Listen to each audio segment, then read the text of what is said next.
The Study of Poetry by Matthew Arnold. Chaucer fascinated his contemporaries. Chaucer's power of fascination, however, is enduring. His poetical importance does not need the assistance of the historic estimate. It's real. He is a genuine source of joy and strength, which is flowing still for us and will flow always. He will be read as time goes on, far more generally than he is read now.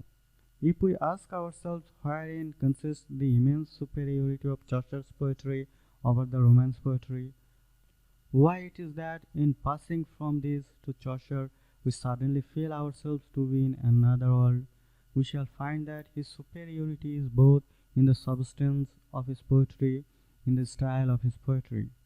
His superiority in substance is given by his large, free, simple, clear, yet kindly view of human life, so unlike the total want in the Romance poets of all intelligent command of it.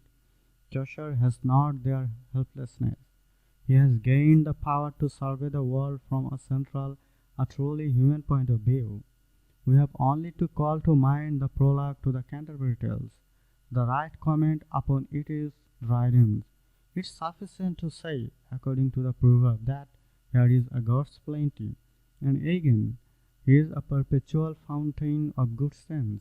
It is by a large, free, sound representation of things that poetry, this high criticism of life, has truth of substance, and Chaucer's poetry has truth of substance. Chaucer is the father of our splendid English poetry.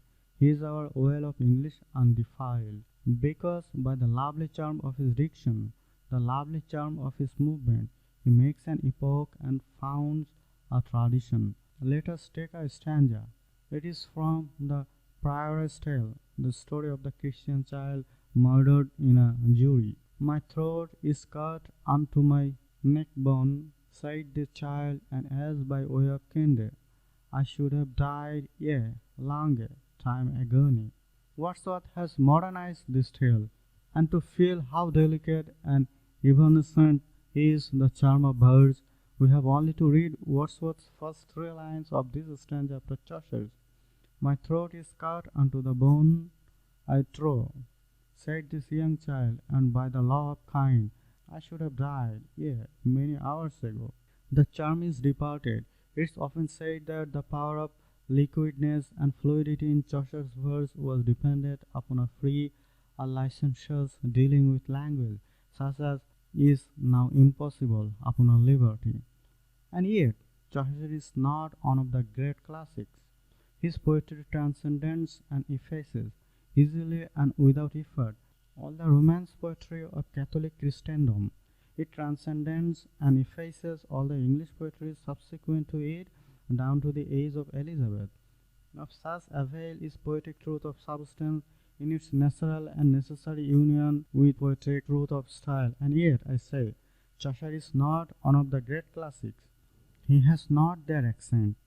What is wanting to him is the high and excellent seriousness, which Aristotle assigns as one of the grand virtues of poetry. The substance of Chaucer's poetry, his view of things, and his criticism of life has largeness, freedom, shrewdness, benignity, but it has not this high seriousness. Homer's criticism of life has it, Dante's has it, and Shakespeare's has it. It is this chiefly which gives to our spirits what they can rest upon. And with the increasing demands of our modern ages upon poetry, this virtue was giving us what we can rest upon will be more and more highly esteemed. Dryden regards as not seriously disputable the opinion that the sweetness of English verse was never understood or practiced by our fathers. Cowley could see nothing at all in Chaucer's poetry. Dryden heartily admired it, and as we have seen, praised its matter admirably. But of its exquisite manner and movement, all he can find to say is that there is the rude sweetness of a Scotch tune in it, which is natural and pleasing, though not perfect. Addison, wishing to praise Chaucer's numbers, compares them with Dryden's own. Are Dryden and Pope poetical classics? Is the historic estimate which represents them as such, and which has been long established that it cannot easily give away the real estimate. Wordsworth and Coleridge, as is well known, denied it, but the authority of Wordsworth and Coleridge doesn't weigh much with the young generation, and there are many signs to show that the 18th century and its judgments are coming into favor again. Are the favorite poets of the 18th century classics? When we find Chapman, the Elizabethan translator of Homer, expressing himself in this preface thus: though true in her very nakedness sits in so deep a pit that from Gades to Aurora and Ganges few eyes can sound her. I hope yet those few here will so discover and confirm that. I hope yet those few here will so discover and confirm that, the dead being out of her darkness in this morning of our poet, he shall now gird his temples with the sun. We pronounce that such a prose is intolerable. When we find Milton writing, and long it was not after, when I was confirmed in this opinion, that he, who would not be frustrate of his hope to write well hereafter in laudable things, ought himself to be a true poem, we pronounce that such a prose has its own grandeur, but that it is obsolete and inconvenient. But when we find writing telling us what Virgil wrote in the vigor of his age, in plenty and at ease, I have undertaken to translate in my declining years, struggling with wounds, oppressed with sickness, curbed in my genius, liable to be misconstrued in all I write. Then we exclaim that here at last we have the true English prose, a prose such as we would all gladly use if we only knew how. Gray is our poetical classic of that literature and age. The position of Gray is singular, and demands a word of notice here. He has not the volume or the power of the poets who, coming in times more favorable, have attained to an independent criticism of life. But he lived with the great poets. He lived, above all, with the Greeks, through perpetual studying and enjoying them, and he caught their poetic point of view for regarding life, caught their poetic manner. The point of view and the manner are not self-sprung in him.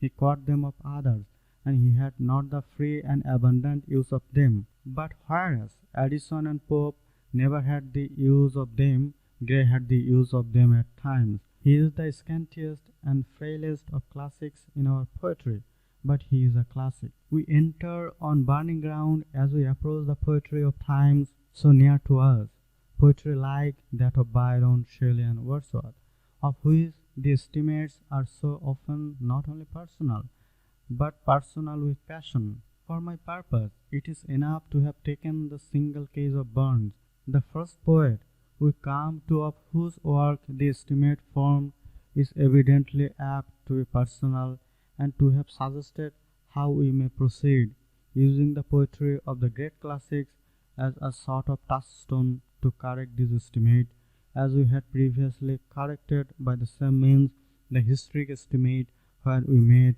with it. A collection like the present, with its succession of celebrated names and celebrated poems, offers a good opportunity to us for resolutely endeavoring to make our estimates of poetry real. I have sought to point out a method which will help us in making them so, and to exhibit it in use so far as to put anyone who likes in a way of applying it for himself. At any rate, the end to which the method and the estimate are designed to lead, and from leading to which, if they do lead to it, they get their whole value. The benefit of being able clearly to feel and deeply to enjoy the best, the truly classic in poetry, is an end. Let me say it once more at parting, of supreme importance. We are often told that an era is opening in which we are to see multitudes of a common sort of readers and masses of a common sort of literature, that such readers do not want and could not relish anything better than such literature, and that to provide it is becoming a vast and profitable industry. Even if good literature entirely lost currency with the world. It would still be abundantly worthwhile to continue to enjoy it by oneself, but it never will lose currency with the world. In spite of monetary appearances, it never will lose supremacy. Currency and supremacy are ensured to it, not indeed by the world's deliberate and conscious choice, but by something far deeper, by the instinct of self-preservation of humanity.